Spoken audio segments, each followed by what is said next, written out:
कुछ नज़र आया? अब पता लगा? क्या पता लग रहा है? समझ में आया कुछ या नहीं समझ में आ रहा?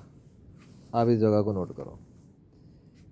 पूरी रात तकरीबन गुजर गई, अब सुबह फजर के टाइम करीब हुआ है, तब जाकर इस वक्त 4:39 हो रहे हैं, तो ये कुछ छींटे यहाँ पड़े हुए हैं। अच्छा सवाल ये बताओ, ये फ्रेश बता रहे हैं कि ये कुछ देर पहले के हैं, ठीक है? तो जो पूरी रात गुजरी, जब तक एक भी छींटा नहीं था, तब तक किसने रोक के रखा हुआ था? और ये थोड़ी देर में इतने सारे हो गए, उससे पहले एक बूंद भी नहीं टपकी। क्या हो गया? खुद तो नहीं हो रहा ना, ये अभी भी वैसे ही भरा है। इसका मतलब ये है कि ये है, तो यहाँ पर भी पहले होना चाहिए था। पहले नहीं था, बाद में आया। बिफोर में कुछ नहीं है, आफ्टर में क्यों है?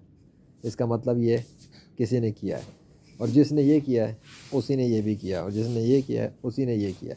अच्छा यहाँ टपका है, तो बाकी जगह पे क्यों नहीं है? उधर क्यों नहीं है? सिर्फ यहीं पे क्यों है?